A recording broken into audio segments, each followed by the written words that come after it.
vamos a ver. Bueno, pero entre las preocupaciones que hay en nuestro país, además del alza de los precios, por supuesto, está el aumento, yo diría que de repente silencioso, de los casos de COVID. En los últimos días los índices son bastante altos, varían entre 14 y 15, ¿no es cierto?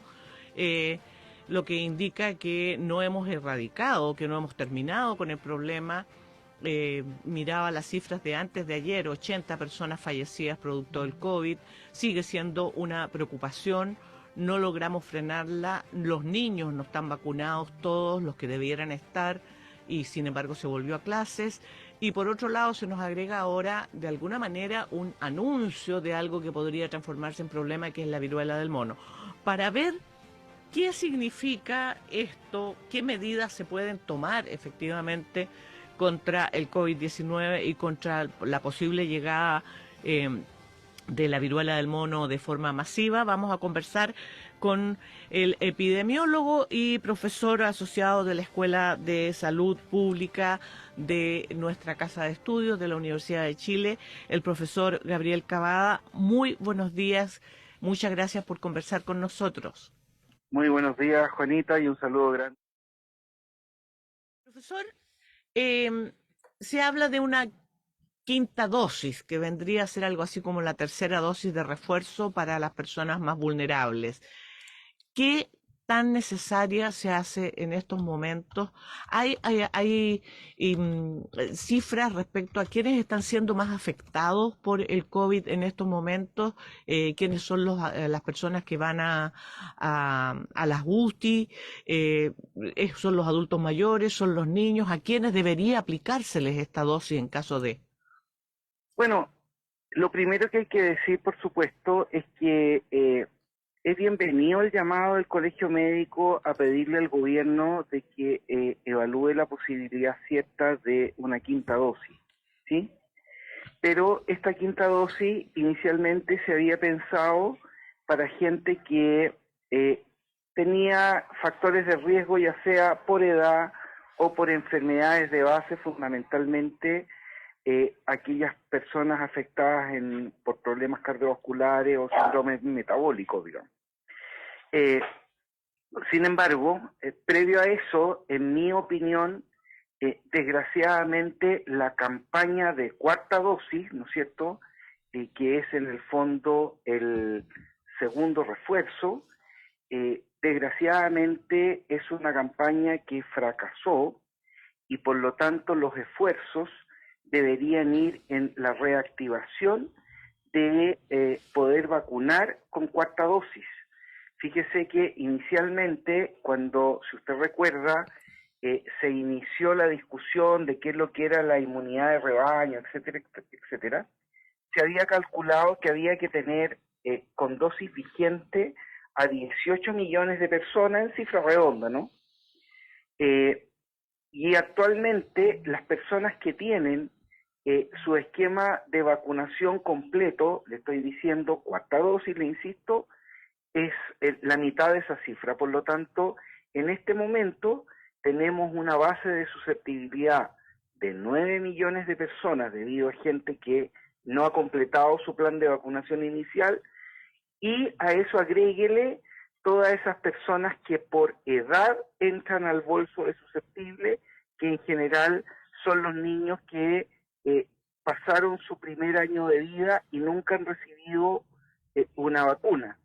Y en ese sentido entonces tenemos una base de susceptibilidad, un bolsón de personas que es muy proclive a un contagio, que es de cerca de los 10 millones de personas, y con eso, eso es lo que explica que esta epidemia no haya sido completamente controlada, y lo que estamos viendo hoy día es más bien un descenso de la ola invernal. En términos comparativos, lo que estamos viviendo es exactamente la misma forma de la curva epidemiológica que habíamos visto durante el invierno del 2020, donde las únicas herramientas que teníamos para combatir esto era el confinamiento. Hoy día no tenemos confinamiento, pero tenemos disposición de vacunas, y sin embargo estamos viendo cifras en términos de contagio mucho más aciagas que los que teníamos el año 2020.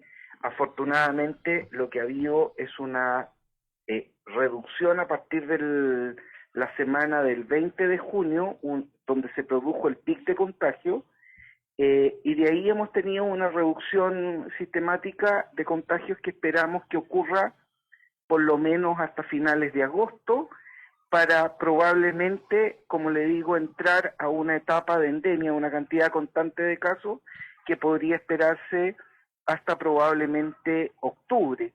Pero eso es relativamente una buena noticia, porque más bien es el transcurso natural de la enfermedad, porque teniendo vacunas disponibles, esto debería estar muchísimo más controlado, y por lo tanto lo que ha sido carente en esta autoridad sanitaria y de alguna forma también la anterior es que ha habido una ausencia completa de educación vacunal y explicación realmente de cuáles son los efectos de vacuna y la necesidad entonces de vacunar a la población. Y desgraciadamente en esta autoridad sanitaria hemos visto una ausencia completa de información, no solamente de vacunas, sino que del avance de la pandemia. Uh-huh. Así que esa es la situación. Sí, profesor, ¿cómo le va? Muy buenos días. Efectivamente, en la administración anterior hubo muchas críticas respecto del tema de la comunicación de riesgo por parte de las autoridades sanitarias, y uno hubiese esperado que en esta administración uno de los principales focos hubiese estado en esa dirección. Pero claro, lo que uno ve actualmente es que prácticamente no se habla del tema COVID en los medios de comunicación, porque hay muy poca presencia también de las autoridades sanitarias en las pautas, etcétera, hablando respecto de la situación actual del país y sobre todo del tema de la vacunación. Y yo le quería preguntar particularmente respecto de los niños, niñas y adolescentes que también han tenido mucho rezago respecto de las dosis de refuerzo, lo cual ha provocado también un grave problema respecto de la hospitalización en este grupo etario. ¿Es necesario, por ejemplo, de que se vaya a los colegios a vacunar como se hace con otras enfermedades para que efectivamente se pueda alcanzar una cierta estabilidad respecto de lo que se busca alcanzar como grupo objetivo para vacunar? Mire, por supuesto, yo creo que todas las medidas que nos lleven a subir la cobertura vacunal son bienvenidas. En este momento y hace tiempo tenemos este debate de que los niños deben volver a clases presenciales. Por otra parte se habla de que esta vuelta tiene que ser segura, ¿no es cierto? Y sin embargo, digamos, las coberturas vacunales en los adolescentes están particularmente bajas, ¿sí? Mire, y lo que ocurre es lo siguiente: en términos generales, los niños y adolescentes, cuando se contagian de COVID, en general hacen una enfermedad muy leve o subclínica. Sin embargo, eso no los exime de ser vectores contagiantes, y ellos pueden llevar, digamos, este contagio a sus adultos, a sus padres, a sus abuelos, y ahí es donde nuevamente tenemos el problema de que justamente contagian a esta población de riesgo, y es a la larga la gente que va a presentar los cursos de enfermedad grave y van a testar las UCI, que es lo que estamos viendo en este momento, digamos. Entonces, si usted quiere efectivamente disminuir, atenuar la cadena de contagio, es fundamental tener vacunada a la población que va desde el año de edad en adelante. Profesor, a raíz de lo que usted está comentando, porque en los procesos de vacunación que se han llevado hasta ahora, en general los adultos mayores tienden a ser más proclives a ir a vacunarse, a asistir a los lugares, ¿no es cierto?, para inmunizarse. Es la población más joven, efectivamente, la más difícil. Hasta donde entiendo, la inmunización de parte del Estado de varias vacunas distintas siempre se ha hecho directamente en los colegios. ¿Cuál es la razón por la que hoy día es tan complejo, a propósito de lo que decía Claudio, o por qué no se toma la decisión de acudir hasta los establecimientos educacionales como con varias otras vacunas y simplemente inmunizar ahí a los niños, niñas y adolescentes? Mire, es una interesantísima la pregunta la que usted hace, digamos. Por supuesto que sería un eje de ataque muy efectivo poder ir a los colegios, pero la diferencia que hay con respecto de las vacunas tradicionales que uno recibe en el colegio, que son vacunas que están dentro del Plan Nacional de Inmunizaciones y de alguna forma esas vacunas son obligatorias, ¿sí? En el tema de la vacuna de COVID, estamos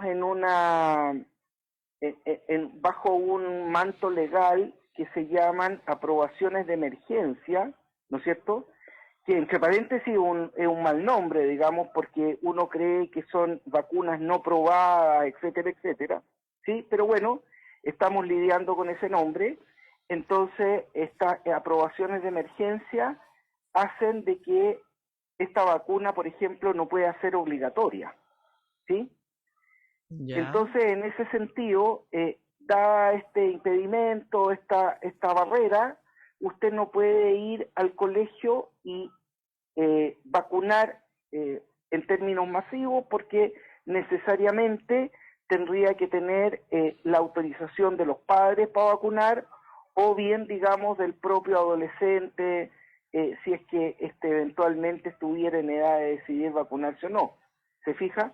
Pero por eso le digo, si se hubiera formado una real conciencia de la importancia que se tiene para uno mismo y en solidaridad con el prójimo el hecho de vacunar, probablemente a pesar de tener estas autorizaciones de emergencia, estarían todos los rangos etarios sensibilizados a poderse vacunar y no como ahora que tenemos incluso grupos que ponen esto en entredicho, etcétera, etcétera. Y le insisto que este es un problema de educación, porque incluso se ha escuchado a parlamentarios decir de que el Estado había prometido que con 2 dosis esto se acababa, etcétera, etcétera, y que incluso no era necesaria ni la tercera ni la cuarta. Hemos estado conversando en la posibilidad de poner una quinta dosis, etcétera, etcétera. Pero resulta de que nadie alega o nadie pone en telejuicio que las vacunas contra la influenza hay que ponérselas una vez al año porque la carga viral de las vacunas queda obsoleta. Y no ha sido distinto con el SARS-CoV-2, ¿no es cierto?, el virus que causa este COVID-19, que también es una familia de los virus que causan estas enfermedades respiratorias, que son altamente contagiantes. Como tienen una alta capacidad de contagio, su chance de mutar es muy grande y por lo tanto eso hace necesario que tengamos vacunas actualizadas, y estas vacunas por definición no van a durar ad infinitum, sino que con suerte tienen un horizonte de inmunidad de unos 6 a 8 meses, y de ahí la necesidad de que haya que ir actualizando esto. Ahora, lo que va a ocurrir en un futuro mediano, digamos, cuando efectivamente esto realmente pase a la historia, digamos, como una enfermedad respiratoria más, es que muy probablemente nos vamos a vacunar todos los años contra el COVID, pero en la misma jeringa de las vacunas contra la influenza, y ahí probablemente nadie va a alegar porque vamos a estar hablando de vacunas de prevención de enfermedades respiratorias, digamos. Uh-huh. Lo que pasa que particularmente hemos tenido un desprecio, un agotamiento, si quiere usted, por vacunarse contra el COVID, que curiosamente ha sido muchísimo más letal que cualquier otra enfermedad respiratoria, digamos, de origen viral, por supuesto. Uh-huh. Estamos conversando con el epidemiólogo, profesor asociado de la Escuela de Salud Pública de nuestra Casa de Estudios, Gabriel Cavada, a propósito de la necesidad de aplicar una quinta dosis contra el COVID-19 o no, en reforzar también el plan de vacunación existente. Profesor, nos quedan unos minutos, pero también queríamos hablar de otro tema, porque efectivamente está la preocupación en torno al COVID-19, pero ahora se suma otra, que es esta viruela del mono, que así se ha conocido mundialmente y que ha tenido presencia en nuestro país. Han registrado casos también en otras partes del mundo y ha motivado a la OMS a decretar entonces esta alerta sanitaria a nivel mundial. ¿Qué podemos decir respecto de esta enfermedad acerca de su presencia en nuestro país y de qué forma también aclararle a nuestros auditores y auditoras los cuidados, las precauciones y de qué forma además se producen los contagios de la misma? Mire, con todo gusto. La única diferencia es que la viruela del mono es una enfermedad conocida desde la década de 1950. Es una zoonosis, ¿no es cierto? Un virus que se transforma, como el título lo dice, desde los monos a los seres humanos, pero ha sido endémica, o sea, no erradicada y con casos constantes y permanentes en el Congo desde aquella época. En la sociedad más occidental fue descrita a partir de 1970, ¿no es cierto? Pero lo primero que hay que decir para tranquilidad de la población, que ella no tiene potencial pandémico, o sea, potencial pandémico es que se pueda desarrollar una epidemia universal con un alto grado de contagiosidad, como observamos por COVID, que en pocos días, digamos, teníamos al mundo completamente complicado. Esa es una cosa. Segundo lugar, es que la actitud personal es muchísimo más efectiva para prevenir esta enfermedad, porque esta enfermedad necesariamente se contagia en la medida de que usted tenga contacto con gente que está contagiada y además manipule estas pústulas virulentas que le aparecen con la viruela. Por eso, de alguna forma, se ha dicho en forma inexacta, pero yo creo que pedagógica, que esto se podría asociar a el contagio de una enfermedad de transmisión sexual, porque en el juego sexual, efectivamente, usted es donde tiene mayor probabilidad de frotar estas pústulas y, por lo tanto, pegarse la enfermedad, ¿no es cierto? Pero según entiendo, hay tratamientos médicos en la medida de que usted se contagie que tienen bastante éxito, y por otro lado, la vacuna antivariólica, esa tradicional que nos pusimos todos en el colegio alguna vez, sobre todo los que somos más viejitos, así es. Tiene una capacidad de protección cruzada de cerca del 85% respecto de esta enfermedad, de esta viruela del mono. Y por otro lado, las vacunas que se puedan desarrollar es a base de virus inerte, cuya tecnología la conocemos, es bastante vieja además, muy efectiva, pero el problema es que como la viruela, por ejemplo, en el caso chileno se erradicó en 1980, en este momento no tenemos disponibilidad de eventualmente una vacunación masiva contra esta enfermedad. Pero le insisto, esa vacunación masiva parece todavía no justificarse, porque sí, efectivamente, esto no es una enfermedad que se pegue por el aire, usted tiene que tener este contacto hiperestrecho y de contacto físico, ¿no es cierto? Y por lo tanto, el control personal que usted puede tener para evitar este contagio es pleno. Por lo tanto, esto, por decirlo así, ningún virus se ve, ¿no?